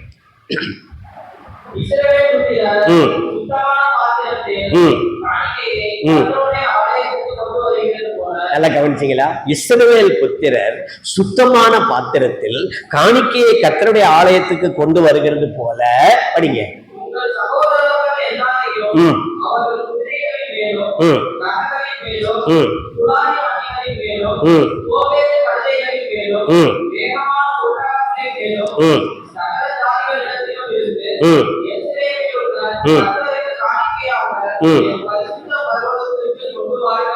கொண்டு வருவார்கள் என்று. அடுத்த வசனம் கொஞ்சம் இருங்க. அப்படி கொண்டு வருகிறவர்களில் சிலரை ஆசாரியராக லேவியராக தெரிந்து கொள்வேன் என்று கர்த்தர் சொல்லுகிறார். இப்படி பேசிட்டே வரும்போது அடுத்தது சொல்றார், அவர்களிலும் 21 சிலரை ஆசாரியராகவும் லேவியராகவும் தெரிந்து கொள்வேன் என்று கர்த்தர் சொல்லுகிறார். 22 நான் படைக்க போகிற புதிய வானமும் புதிய பூமியும் எனக்கு முன்பாக நிற்பது போல உங்கள் சந்ததியும் உங்கள் நாமமும் நிற்கும் என்று கர்த்தர் சொல்லுகிறார். இது யாரை குறித்து சொல்லுகிறார்? புதிய வானம் எப்போ? இது பழைய ஏற்பாடு. இன்னும் இயேசு கிறிஸ்து பிறக்கல, இயேசு கிறிஸ்து சிலுவையில் அடிக்கப்படல, கிருபையின் காலம் ஆரம்பிக்கல. இப்ப நாம படிக்கிறோம், கிருபையின் காலம் முடியல, உபத்திரவ காலம் இன்னும் ஆரம்பிக்கல, உபத்திரவ காலம் இன்னும் முடியல. ஆனா இந்த காணிக்கை கொடுக்கிறவங்களை என்ன சொல்றாரு? புதிய வானமும் புதிய பூமியும் எனக்கு முன்பாக நிற்பது போல உங்கள் சந்ததியும் உங்கள் நாமமும் இருக்கும். புரிஞ்சிக்கவே முடியல. தேவனுடைய அனந்த ஞானத்தை பாருங்க. இனி வரக்கூடிய காரியங்களை இந்த காணிக்கையோடு சம்பந்தப்படுத்தி எழுதுகிறார். புதிய வானம் இனிமே தாங்க. வெளிப்படுத்தின விசேஷம் 19க்கு அப்புறம் தான், 20, 21, 22 அதுல படிச்சாதான் இனிமே வரும் புதிய வானம் புதிய பூமி. கிருபையின் காலம் முடியணும், உபத்திரவ காலம் ஆரம்பிக்கணும், உபத்திரவ காலம் முடியணும், 1000 வருஷ அரசாட்சி முடியணும், பிற்பாடு புதிய வானம் வரும், புதிய பூமி வரும், புதிய எருசலேம் வரும். அது என் கண்ணுக்கு முன்னாடியே நிக்குது. மறுபடியும் படிக்கிறேன் பாருங்க அந்த வசனத்தை. நான் படைக்க போகிற, படைச்ச இல்ல, நான் படைக்க போகிற புதிய வானம் புதிய பூமி எனக்கு முன்பாக நிற்பது போல கர்த்தருக்கு கொடுக்கிறவர்கள் இருப்பார்கள். என்ன எங்கேயோ போயிட்டாருல ஆண்டவர். நாம் கர்த்தருக்கு எவ்வளவு நேர்த்தியாய் கொடுக்க வேண்டும். சகோதரனே, கொடுப்பதிலே நாம் மிகவும் அசந்து போய்விட்டோம், சோர்ந்து போய்விட்டோம். கொடுக்கிற பழக்கம் இல்லை. ஒரு சகோதரன் வந்தாரு என்கிட்ட, ஒரு அப்பீல் கொண்டு வந்தாரு சில மாதங்களுக்கு முன்னாடி. ஒரு 65 லட்சம் ரூபாய் எங்க சபைக்கு தேவைப்படுது, நீங்க பிரதர் ஜெபம் பண்ணுங்க. 3 பேர் வந்தாங்க, 3 பேர் அதில் கையெழுத்து போட்டிருக்காங்க. என்கிட்ட கொண்டாந்து கொடுத்தாங்க. நான் படிச்சு பார்த்தேன். அதுல ஒருவருக்கு 2 கோடி ரூபாய்க்கு சொத்து இருக்கு. ஒரு நபருக்கு மட்டும் 2 கோடி ரூபாய்க்கு சொத்து இருக்கு. நான் அந்த சபையில இருந்து எனக்கு அந்த சொத்து இருந்தா அதை வித்துட்டு சபைக்கு 65 லட்சம் ரூபாய் கொடுத்துருவேன். எதுக்கு ஊரெல்லாம் வசூல் பண்ணணும்? 500 கூட, 1000 கூட, 5000 கூட, 2000 கூட. சிஸ்டர், நீங்க ஒரு 200 ரூபாய் கொடுத்தா போதும். எதுக்குங்க? ஓட்டு எடுக்கல, ஏன் கொடுக்கல? மனசு. ஆபரேட் பார்த்தா முந்தைய முதல் தலையீட்டு எதுன்னு பாக்குறான், கொழுப்பு ஆடு எதுன்னு பாக்குறான். உடனே கர்த்தத்தை கொடுத்துட்டான். கர்த்தர் பார்த்தாரு, அவன் மனசை பார்த்தாரு. ஆட்டை பார்க்கல, அவன் மனசை பார்த்தாரு. இதாங்க முக்கியம். பணம் முக்கியம் இல்ல, மனம் முக்கியம். இந்த அப்பீல் எழுதுற வேலையெல்லாம் நல்ல வேலையான்னு கேட்டீங்கன்னா இல்லைன்னு சொல்லுவேன் நான். என்னை பொறுத்த வரைக்கும் வெரி சாரி. என்னை பொறுத்த வரைக்கும் அப்பீல் எழுதாத. 1,000 கொடுத்தினா வேலை முடிஞ்சுது. சண்டே கிளாஸ்க்கு போயிட்டு இருக்கிற ஒரு பையன் அவங்க அப்பாட்ட போய் சொன்னான், அப்பா இன்னைக்கு ப்ரோக்ராம்லாம் ரொம்ப நல்லா இருந்துச்சு. அப்பா கேட்டாரு என்னெல்லாம் நடந்துச்சு. அப்ப அவன் சொன்னான், ஒரு ஜெப குறிப்பு சொன்னாங்க. சண்டே ஸ்கூல்ல ஆனிவர்சரி நடத்த போகணும், அதுக்கு ஒரு 20,000 ரூபாய் பணம் தேவைப்படுது என்று சொல்லி ஜெப குறிப்பு சொன்னாங்க. அப்பா சொன்னாரு, வாடா நம்ம 2 பேரும் ஜெபம் பண்ணுவோம். சண்டே கிளாஸ் ஆனிவர்சரிக்காக, ஸ்டூடெண்ட்ஸ் ஆனிவர்சரி ஆண்டு விழாவுக்காக நம்ம ஜெபம் பண்ணுவோம்னு அவர் முழங்கால் போடுறாரு. இவனும் முழங்கால் போடுறான். அப்பா ஜெபம் பண்றாரு, தேவனே எப்படி ஆகியும் நீர் சந்தியும். மகன் முழங்கால் போட்டு நிக்கிறான். சின்ன பையன்தான். மகன் ஆமேன்னு சொல்லல. அப்பா கேட்டாரு, ஏன்டா நீ ஆமேன்னு சொல்லல? ஏன்பா அவர்கிட்ட போய் 20,000 எப்படியாவது சந்தியும்? உங்கள்கிட்ட தான் நிறைய பணம் இருக்குல்லப்பா, 20,000 கொடுத்துட்டீங்கன்னா வேலை முடிஞ்சது, ஏன்பா இப்படி எல்லாம் பண்றேங்கிறான். அப்பதான் அவருக்கு யோசனையே வருது, நம்மகிட்ட இருக்கு ஆனா மனம் இல்லை, மனம் இல்லை. கர்த்தருடைய சபை தாராளமாய் கொடுக்க கற்றுக்கொள்ள வேண்டும். யாரை போல? கர்த்தராகிய இயேசு கிறிஸ்துவை போல. அவர் தனக்கென்று என்ன மிச்சம் வச்சிருந்தாருங்க? அவருக்கு சொந்தமா என்ன இருந்துச்சுங்க? ஒரு கழுத கூட இரவல் கழுதுங்க. சமாரியா ஸ்திரீ அவர்கிட்ட கேட்டாங்க, இயேசுநாதர்கிட்ட கேட்டாங்க, மொண்டு கொள்ள உள்ளத்தில் பாத்திரம் இல்லையே, எப்படி தண்ணி எப்படி குடிப்பீங்க? மொண்டு கொள்ள பாத்திரம் இல்லை. பாத்திரம் அவரிடத்தில் இல்லை, கழுதை அவரிடத்தில் இல்லை, உலகம் அவரிடத்தில் இல்லை. தன்னுடைய ஜீவன் இருந்தது, அதை செலவழித்தார். அதாங்க காணிக்கை. சபையில் எப்படி காணிக்கை செலுத்த வேண்டும்? சபை எப்படி காணிக்கை செலுத்த வேண்டும்? அங்கங்களாகிய நாம் எப்படி கொடுக்க வேண்டும்? மொத்தத்தில் சபை எப்படி கொடுக்க வேண்டும்? இன்னைக்கு எல்லாம் பெட்டிஷன் தாங்க, எல்லாம் எழுத்துதான், எழுத்துதான். நான் காலையில கூட ஒரு சகோதரன் சொல்லி இருந்தேன், இந்த சிக்னல்ல பாத்தீங்கன்னா ரெட் லைட் போட்டோம்னா எல்லாரும் நின்றுவாங்க, எல்லாம் நின்றுவாங்க. ஏன் போகக்கூடாது? ரெட் லைட் கிரீன் போட்டாதான் போகணும். அப்ப கூட்டம் சேர்ந்துடும். அந்த இடத்துல சில பிச்சைக்காரங்க இருப்பாங்க பாருங்க, பார்த்துருக்கீங்களா? நான் நிறைய பார்த்துருக்கேன். அந்த இடத்துல பெங்களூர் போன்ற சிட்டில எல்லாம் பாத்தீங்கன்னா அங்க வியாபாரிகள் பிளஸ் பிச்சைக்காரங்க நிறைய பேர் நிற்பாங்க. கையில குழந்தையோட வச்சுக்கிட்டு அல்லது கையை ஏந்திக்கிட்டு நிற்பாங்க. கொடுங்க கொடுங்க கொடுங்க கொடுங்கப்பாங்க. எந்த இடம் அது? சிக்னல். ஏன்? அங்க கண்டிப்பா அவங்க நின்றுதான் ஆகணும். அதை மாதிரி நம்ம இருக்கக்கூடாது. ஜனங்கள்கிட்ட போய் கொடுன்னு கேட்க வேண்டாம், நாமளே கொடுப்போம். கர்த்தர் தன்னையே கொடுத்தார். நாம் கொடுக்க கற்றுக்கொள்வோம், கேட்க கற்றுக்கொள்ள வேண்டாம். கர்த்தரிடத்தில் சொல்லுங்க, தாராளமாய் கொடுங்க. பணத்தை சேகரித்து வைக்க வேண்டாம். அது ஒரு பாடம். It's a good lesson to the church. ஆபேல் அதை செய்தான். காயினுடைய காணிக்கை அங்கீகரிக்கப்படவில்லை. காரணம், காயினே அங்கீகரிக்கப்படவில்லை, பிளஸ் அவனுடைய காணிக்கையும் அங்கீகரிக்கப்படவில்லை. கர்த்தர் என்ன சொல்றாரு? நான் படைக்க போகிற புதிய வானம் புதிய பூமி எனக்கு முன் நிற்பது போல, எனக்கு முன்னா before my eyes, before my presence, என்னுடைய சமூகத்திலே அது நிற்கிறது. புதிய வானம் எப்படி இருக்கும், புதிய பூமி எப்படி இருக்கும், அப்படியே பிள்ளைகள், கொடுத்த பிள்ளைகள், அவருடைய சந்ததி, அவருடைய நாமம் இருக்கும். இது இவ்வளவு கத்துக்கிட்டு இன்னும் கொடுக்காம இருந்தா எப்படி? எனவே திருச்சபையானது கொடுக்க, தியாகம் செய்ய கற்றுக்கொள்ள வேண்டும். அடுத்த குறிப்பு, கிறிஸ்துவின் நிமித்தம் பாடுகளை சகிக்க கற்றுக்கொள்ள வேண்டும். சபை பாடு சகிக்க. தாய்மார்கள்லாம் பாருங்களேன், காலையில 7:30 எழுந்திருவாங்க. குழந்தைய நைட் நடுராத்திரில தூங்கலைனாலும் அவங்க தான் பார்க்கணும். இல்லை சகோதரிகள் அந்த குழந்தையை பார்க்கணும். காலையில எந்திரிச்ச குழந்தைக்கு ஆகாரம் கொடுக்கணும், புருஷனுக்கு ஆகாரம் கொடுக்கணும், தன் வீட்டாரை கவனிக்கணும், இனஜன பந்துகளை கவனிக்கணும். அதிகமா படிக்கணும்னா குணசாலியான ஸ்திரீ எப்படி இருப்பான்னு சொல்லி நீதிமொழிகளை படிங்க. இல்ல இரட்டை புரை உடுத்த வேண்டும், எல்லாம் செய்யணும். இல்ல வீட்டு ஓரங்களில் வளர்க்கிற அந்த திராட்சை செடியை போல அதையும் பார்க்கணும். ஏகப்பட்ட வேலை இருக்கு அவளுக்கு. அதெல்லாம் பாடுகள் தான். என் சரீரம் தேஞ்சு போயிடுமே. சபை பாடுபடணும், சபை பாடு சகிக்கணும். படிக்கலாம். ரோமருக்கு எழுதின நிருபம் 12வது அதிகாரம் 12வது வசனம்.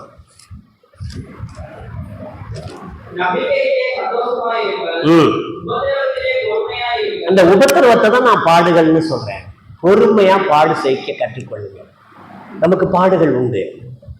பேதுரு அதை பற்றி எழுதும்போது எழுதுகிறார், இந்த கொஞ்ச காலத்து பாடுகள் என்று எழுதுகிறார். யாருக்கு? பேதுரு யாருக்கு எழுதியிருக்கிறார்? விசுவாசிக்கு எழுதியிருக்கிறார். படிங்க பார்ப்போம். 1 பேதுரு 5வது அதிகாரம் 10வது வசனம். 1 Peter 5:10.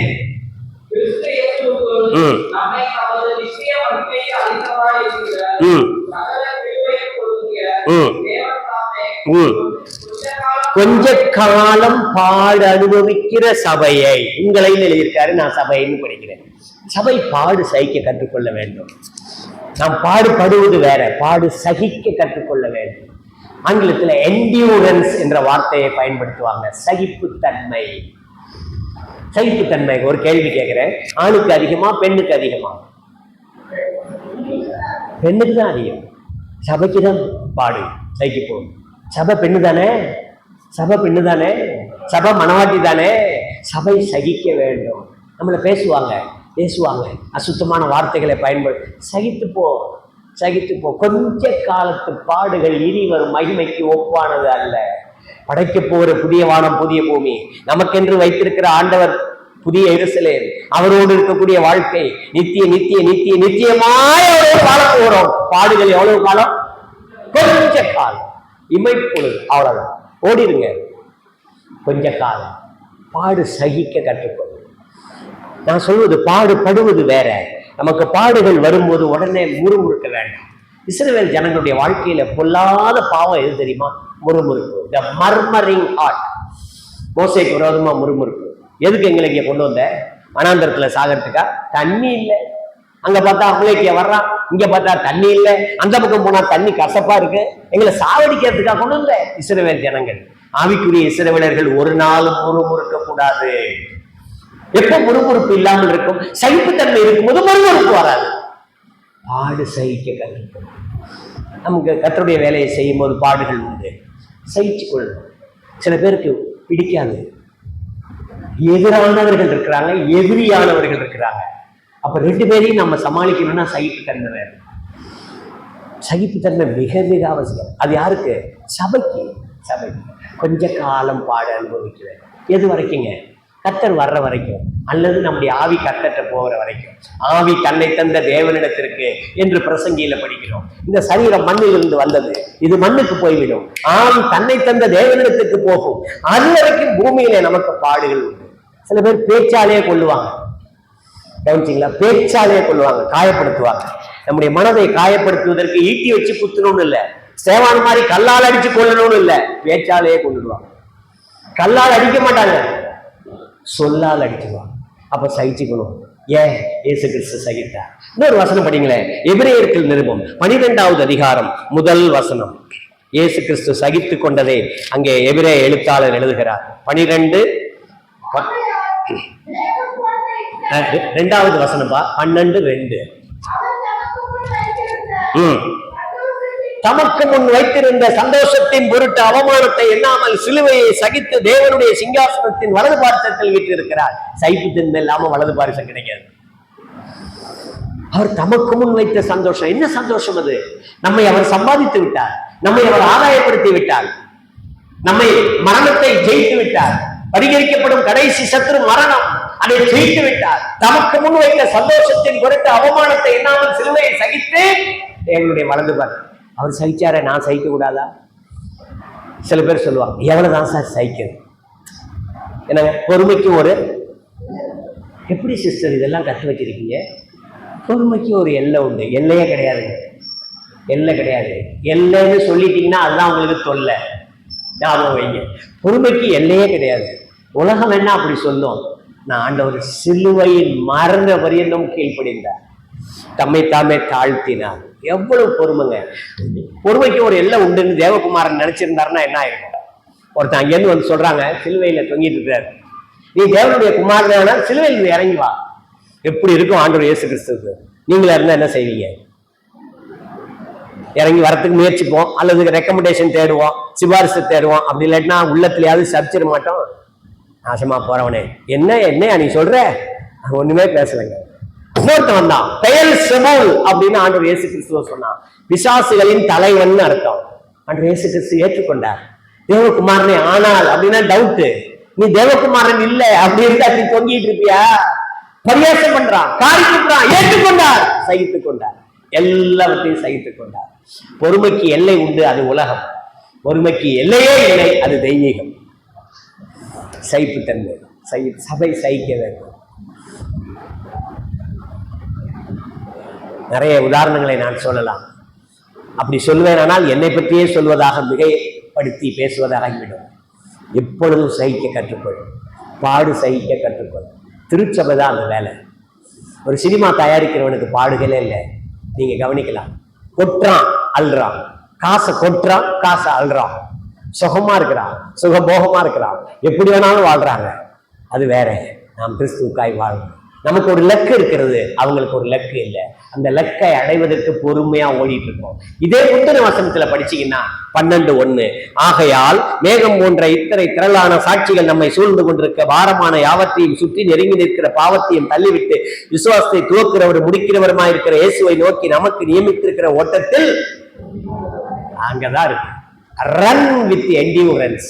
ஆங்கில வேதாகமத்தை பாருங்க, ரன் வித் என்டியூரன்ஸ். சகிப்புத்தன்மையோடு பொறுமையோடு நீ ஓடி முடியும். நமக்கு என்ன லக்குங்க? கிறிஸ்தவர்களுக்கு என்று தெய்வம் வைத்திருக்கிற லக்கு என்ன? எல்லா நாட்டில் உள்ள விசுவாசிக்கும் அதுதான், எல்லா ஊர்ல விசுவாசிக்கும் அதுதான், சகோதரிகளுக்கு அதுதான், சகோதரனுக்கு அதுதான், மூப்பருக்கு அதுதான், ஊழியக்காரருக்கு அதுதான். என்ன லக்கு? யாராவது ஒருத்தர் சொல்லுங்க, என்ன லக்கு? என்னங்க? அவரோடு கூட இருக்கும். பூமியிலங்க நாம அவரோடு தான் கூட இருக்க போறோம். பூமியில இலக்கு என்ன?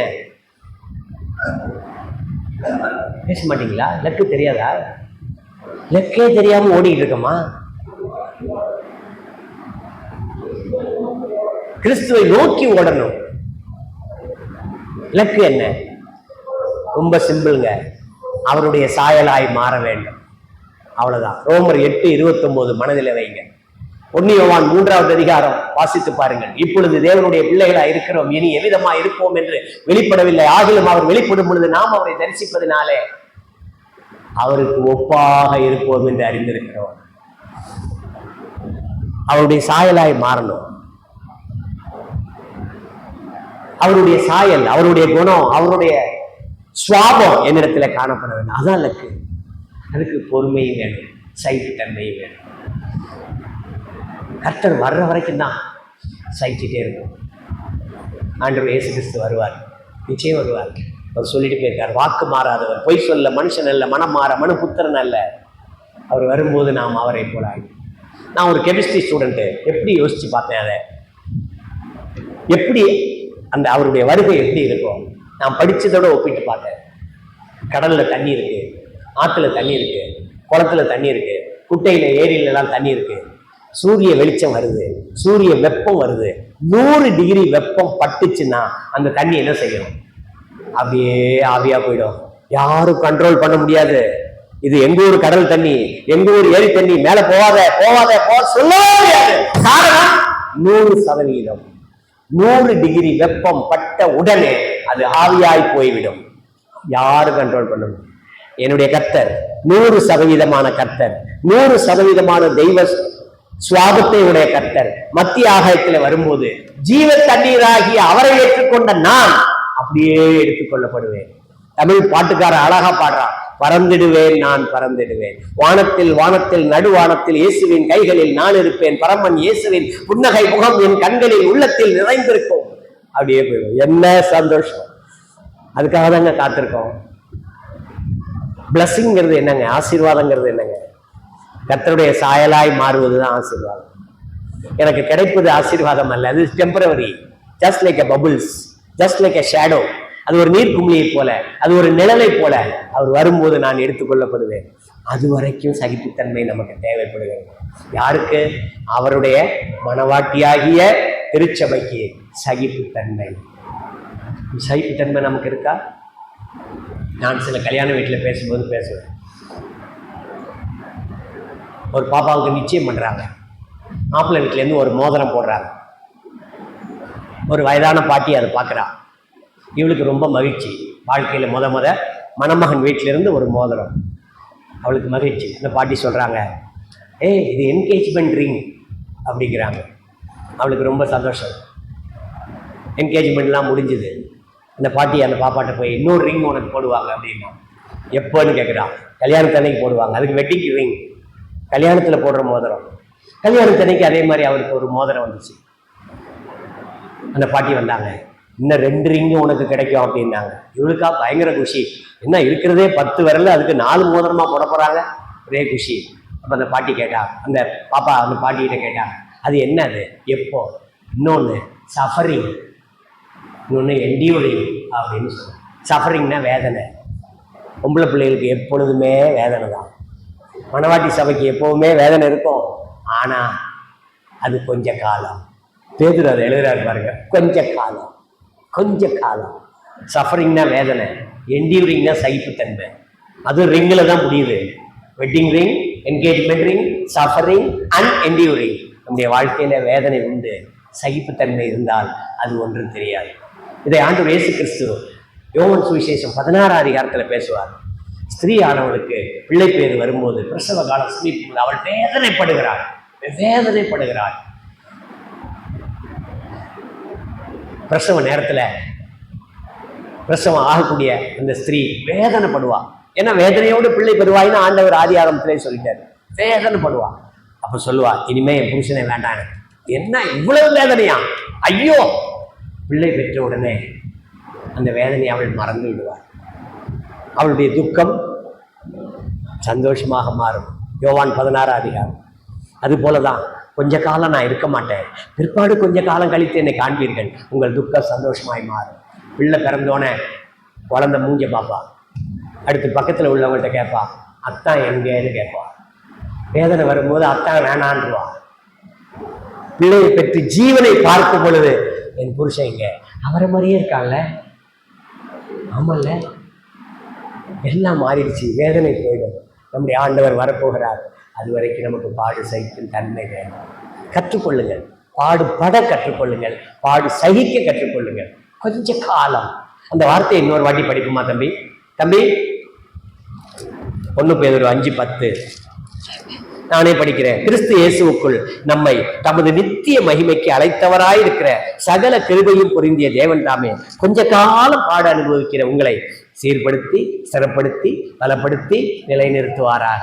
சகிப்புத்தன்மையிலே சீர்படுத்துதல் ஏற்படும், சகிப்புத்தன்மையிலே ஸ்திரப்படுத்துதல் ஏற்படும், சகிப்புத்தன்மையிலே பலப்படுத்துதல் ஏற்படும், சகிப்புத்தன்மையிலே நிலைநிறுத்தல் ஏற்படும். ஒரு பெரிய ஆலமரம் இருந்துச்சான். ஆலமரம், ஒரு சின்ன ஆலமரம் பக்கத்துல வளர்ந்து வருது. பயங்கர காற்று, மழை. இந்த சின்ன ஆலமரம் பெரிய ஆலமரத்தை பார்த்து கேட்குதான், மம்மி நீ எப்படி தாங்கணும் மம்மி, இவ்வளவு பெருசு வளர்ந்துருக்க, நான் பயமா இருக்கு, அடிக்கிற காத்துல கீழே விழுந்துரும் போல இருக்கு அப்படின்னு.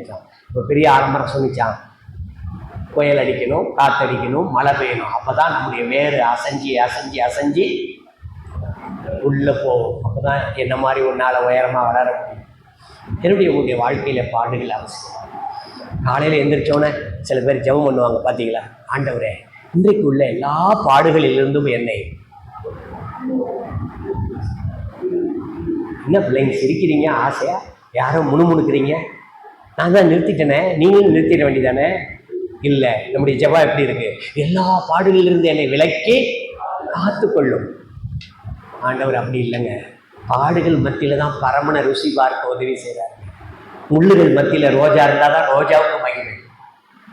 ஆண்டவர் பாடு சகிக்க கற்றுக் கொடுக்கிறார். நமக்கு அது புரியல, சில சமயம் புரியல. சின்ன வயசுல ஸ்கூல்ல எனக்கு எழுத்து சரியா வராது. எங்க ஆசிரியர் அடிப்பாங்க, ஆசிரியையும் அடிப்பாங்க, கையை நீட்டுறாம்பாங்க, நீட்டுவார். எங்க அண்ணனுக்கு என்னை விட மோசமா எழுதுவான், கிறுக்கி எழுதுவான். தரையில மணல் தரையில கொட்டி இந்த கையை இப்படி வச்சு சேர்ப்பாரு ஆசிரியர். வலிக்கும்ல, எவ்வளவு வலிக்கும். அழகா எழுதுவாங்க என்னை விட. நான் டிசைனா எழுதுவேன் என்னுடைய எழுத்து. இதுக்கெல்லாம் காரணம் என்ன தெரியுமா? அன்னைக்கு நாங்கள் பாடு சகித்தது தான். தம்பி தங்கச்சி, சகோதரனே சகோதரிய, சபை என்றால் பாடு சகிக்க கற்றுப்படும். கொஞ்ச காலம். இதெல்லாம் ஆசீர்வாதமான ஒரு வசனங்கள். கொஞ்ச காலம் பாட அனுபவிக்கிறவங்க மகிமை தேவன் நித்தியத்துக்கு நம்ம அழைத்து செல்ல போகிறார். இக்காலத்து பாடுகள் இனி வரும் மகிமைக்கு ஒப்பானது அல்ல. எனவே பாடு சகிக்க கற்றுக்கொள். கடைசியாக கிறிஸ்துவுக்காக சாட்சியாயிருக்க கற்றுக்கொள். ஒரு சபை சாட்சியா இல்லைன்னு ஒண்ணு செய்யுங்க. நான் சொல்றேங்க, நீங்க ஊழியம் செய்யுங்க, அப்புறம் சாட்சியா வாழ்ந்தாலே அது ஒரு ஊழியம். ஆண்டவர் இயேசு கிறிஸ்து சொல்லிட்டு போனார். அப்போஸ்தலர் நடவடிக்கைகள் 1ஆம் அதிகாரம், தம்பி அப்போஸ்தலர் நடவடிக்கைகள் 1ஆம் அதிகாரம் 8ஆம் வசனம் என்ன சொன்னார்?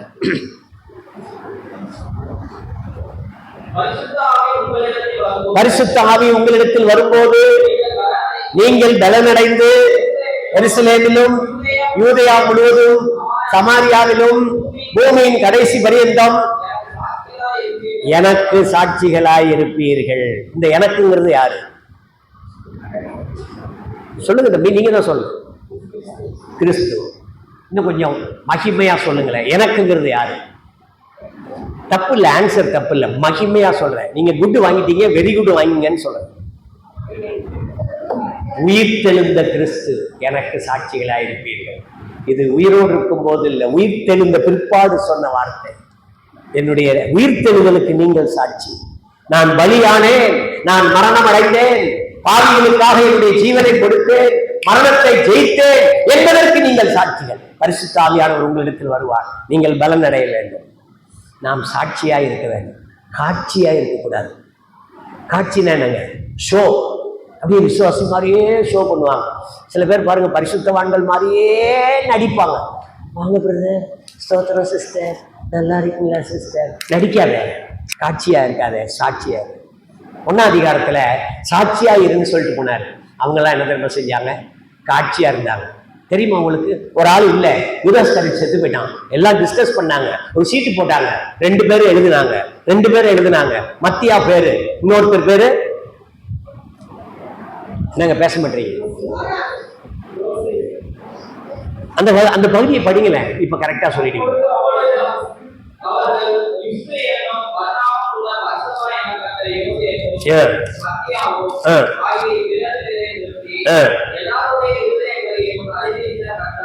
பர்சபா எண்ணப்பட்ட யோசேப்பும் மத்தியாவும் 2 பேரை நிப்பாட்டிட்டாங்க. 2 பேர் பேர்ல சீட்டு போடுறாங்க. 2 பேர் சீட்டு போட்டா யாராவது ஒருத்தர் தானே வருவாங்க. யாரு வருவா? ஏதோ ஒரு சீட்டு தான் வரும். போட்டு குளிக்கு போட்டு எடுக்கிறாங்க. அது காட்சி. ஆண்டவர் சொன்னது சாட்சி. எல்லாருக்கும் முன்னாடியில அது காட்சி. அப்படி தூக்கி குளிக்கு போடுறாங்க.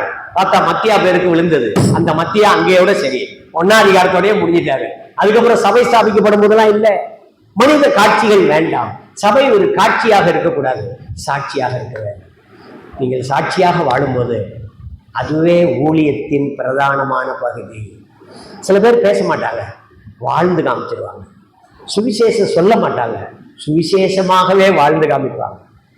அவர்களுடைய நடை உடை பாவனை எல்லாம் simple and humble and glorify their master.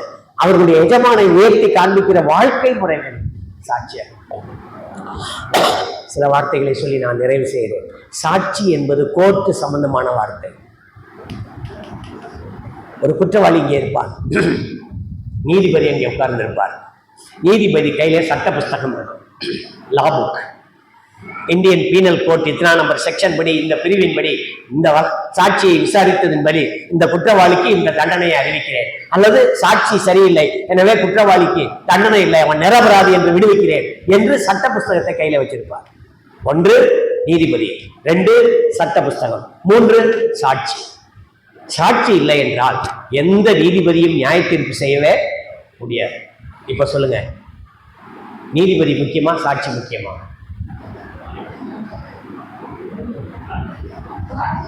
அப்ப நீதிபதி வேண்டாமா? அவர் எப்படிங்க தீர்ப்பு சொல்றது?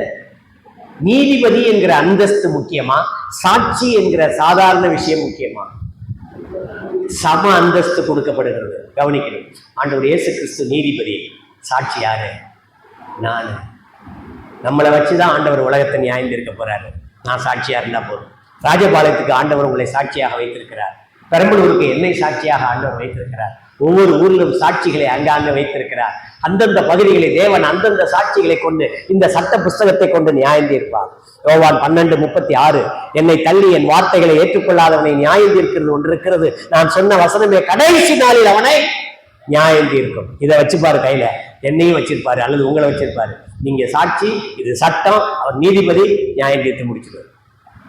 ஆச்சரியமா இருக்குல்ல? எனக்கு என்ன ஸ்தானம்? சாட்சி என்கிற ஸ்தானம். அவர் எந்த ஸ்தானம்? நீதிபதி என்கிற ஸ்தானம், நியாயாதிபதி என்கிற ஸ்தானம். Is the judge of the universe. அந்த சராசரங்களையும் நியாயம் தீர்க்கக்கூடிய நியாயாதிபதி. எனக்கு உங்களுக்கு எந்த ஸ்தானம் கொடுத்திருக்கிறார்? எனவே நாம் சாட்சியா இருக்க வேண்டும். உன்னுடைய சொந்த குடும்பத்துல நீ சாட்சியா இரு ப்ளீஸ். சொந்த குடும்பத்துல சாட்சியா இரு. வீட்டுக்குள்ள நிறைய சண்டை வருது, மாமியார் மருமகள் சண்டை வருது, நிறைய சண்டை வருது. நான் மாமனார் மருமகன் சண்டை வருதுன்னு சொல்லி கொஞ்சம் தான் கேள்விப்பட்டிருக்கேன், நிறைய கேள்விப்படலை. சவிச்சு போனீங்கன்னா சண்டையே இல்லை, விட்டு கொடுத்தீங்கன்னா கெட்டு போனதே இல்லை. வயது முதிர்ந்தவர்கள் அடுத்த தலைமுறையை வாழ விடுங்கள்.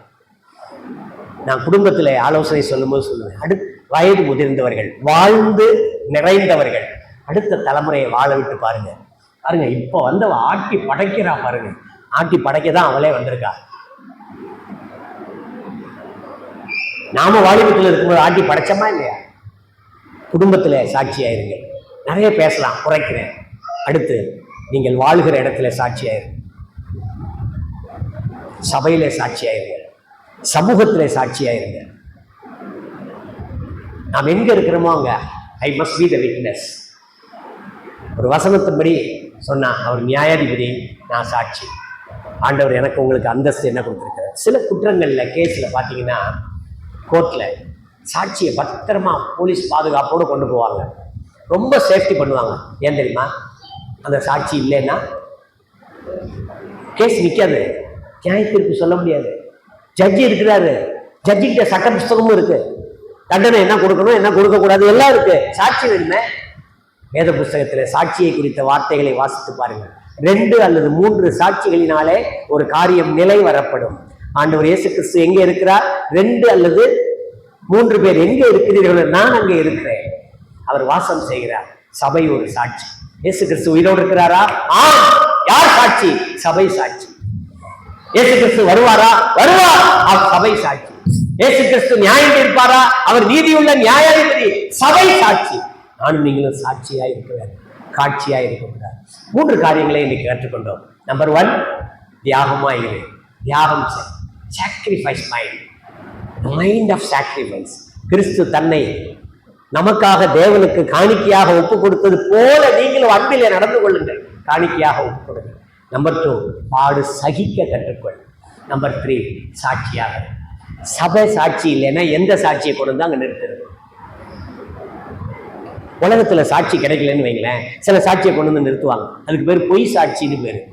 ஆண்டவர் இயேசு கிறிஸ்துவை அடிக்கிறது கூட என்ன செஞ்சாங்க? 2 பொய் சாட்சியை கொண்டு வந்து நிறுத்தினாங்க. அது ஒவ்வொன்றில்லை என்று எழுத்தாளர் எழுதுகிறார். அது மேட்ச் ஆகல. ஆண்டவர் இயேசு கிறிஸ்துவுக்கு சாட்சி வேணும்.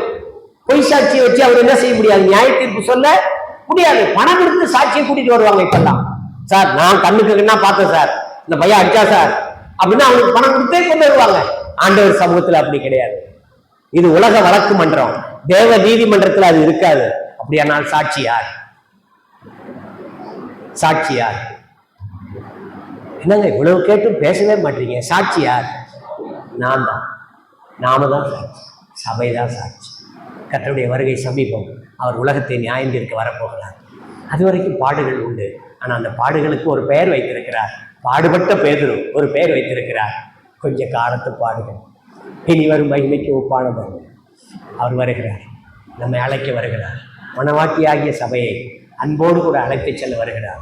நல்லா கவனிங்க, நாம் இங்கே இருக்கிறோம், அவர் மத்திய ஆகாயத்தில். அவர் வருவார், நாம் எடுத்துக்கொள்ளப்படுவோம்.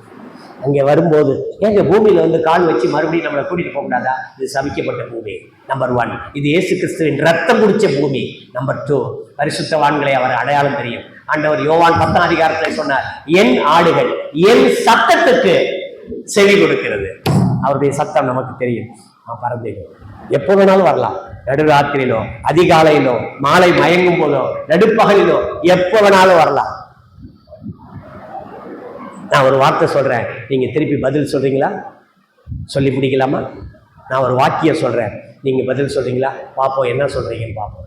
ஆமென். கர்த்தராகிய இயேசுவே, தேங்க்யூ.